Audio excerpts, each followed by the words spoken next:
what is the blunder of every one of us is you have lost something somewhere and you are searching it somewhere else. What is it that you are searching? That way, none of us have any doubt. Everybody has only one thing. What is it, sir? Everybody is searching for happiness. Everybody wants to be happy. That's all. It's just a question of with what I'm going to be happy. That is a variation. That differs from person to person. One person says, I'm so happy with a single bedroom house. Another fellow says, it's not enough. I need minimum is a triple bedroom house. Another fellow says, I need at least a house. Another fellow says, I need at least an island.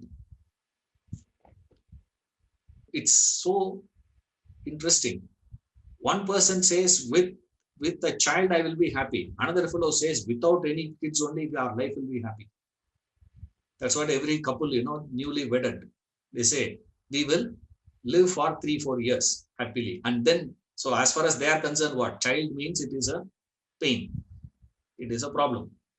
Therefore, they postpone it. Then there are a group of people who say, how can life will be without a child?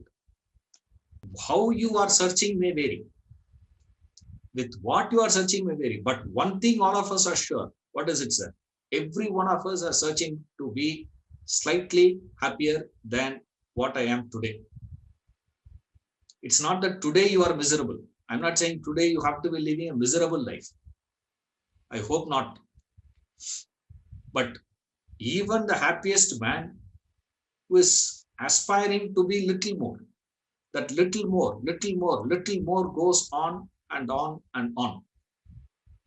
Now, Vedanta says, where you are searching to find that fulfillment is in the wrong place. You are searching it outside. You are also searching in the world. Why? Because you know only the world. Since you know the world, you search in the world. You know not where else to search. That's what author Schopenhauer says. It is difficult to find happiness within oneself, but it is impossible to find it anywhere else. All of us are doing what? Searching it everywhere else, except within. What is a proof that happiness is within? What is a proof? What is the logic, sir? On what basis we are saying happiness is not there outside, happiness is only inside? Now, when you say inside where? Yeah, you say within. Within means inside the body. Inside the body means what? You got to tear open. Like you see some pictures, Hanuman, tear opening, his chest, and you can see Rama, Sita inside. Is it happiness sitting somewhere inside your body? Where is it then? Now, this is where Vedanta comes into picture. Now, people claim that's the difference between general knowledge and a particular knowledge, technical expertise. It's like a mechanical engineer is different from the roadside mechanic. How much do you pay to the roadside mechanic? Whereas, how much would you pay to a mechanical engineer from IIT? There is a difference, right? What is the difference? Now, if you say, I just wanted to take, my tire was flat, I need to fix that. You don't need a IIT graduate for that. Even your street corner, there is a mechanic, he will fix it. Similarly, our life problems also, as long as it is simple like this, any common man will be able to handle it. But when it comes to this technical, you should be able to see the difference between systematic knowledge and generally knowing things. This is called generally knowing. Everybody says, yeah, happiness is within. Happiness is within. The moment you turn back and say, within means where? For that is where Vedanta starts from analyzing what is known to you and gradually directs you towards the unknown, instead of starting to explain that unknown with unknown things. I'll just explain what I mean. As people, God, for example, reality, consciousness, consciousness, pure awareness, these words we use. But unfortunately, most of these words do not communicate any meaning to you. You see, it doesn't communicate anything to you. What is that you are understanding when I say happiness is within you? It is in the pure consciousness. The pure consciousness is of blissful state. What do you understand in that? We just use words, you see. Love. What is love? Don't talk about all that. Love. Love everybody. Do you have any problem loving everyone? No problem. Be compassionate. No.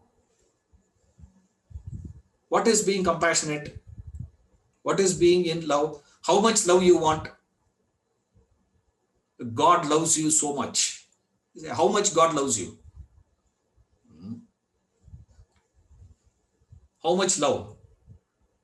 How much of this? Immediately we use the word infinite. You see, God is infinite love. This is how much happiness you want, infinite happiness you want. That's what you call it as unending, uninterrupted, always happy. Right? How long you want to be happy, sir? Always happy. It's not that nobody goes to a psychiatrist saying, sir, can you do an analysis on me? Why? Because for the last 3 years, I've been living a happy life. Can you test what's wrong with me? No. For 10 days, 15 days, 1 month, 2 months, you feel disturbed, morose, depressed. You go to a psychiatrist and inquire, find out what's wrong with me. Why do you do that? Why is it that you never get bored with being happy, but you can't stay with sorrow forever? You want to quickly get out of sorrow. Why? It is not only you as an individual, please. This behavior is happening with all human beings. It is happening to all people, irrespective of your country, whether you are rich, poor, tall, short, man, woman, educated, uneducated, modern, ancient, anywhere. Nowhere a human who is normal, feeling comfortable, staying in that thing of disturbance. He cannot. Whenever you have experienced anger, right? How long you are able to stay in that anger? The peak of anger is there for how long? It's only for a few seconds. If you observe carefully, it's only that few, maximum 30-40 seconds. That's about it. If you are left alone, you'll become normal. The problem is people around you will never leave you alone. That is a time your wife will come and ask, why are you shouting? Relax. Already you have BP. That's where your BP shoots up again. They keep quiet. No. The fellow is angry. You keep quiet. That fellow will get quiet automatic. You see. But why is it that you can't stay in anger for long, whereas you can stay for longer period of time in forgiveness, in love, in compassion? You don't get bored with that. Why you don't get bored? Why you are not, saying, I want to get out of it? How long ever you stay there, you feel that's normal. Normalcy is what, sir? Happiness is my normal state. This is your belief. Remember, Vedanta is not saying that. Now, everybody thinks Vedanta says no. This is what your belief is. Vedanta is only showing a mirror to you. Remember, all the Shastras, the scriptures, show mirror to you. It will only show what is standing in front of it. So you go and stand in front of the scriptures. It shows what is it that you are seeking.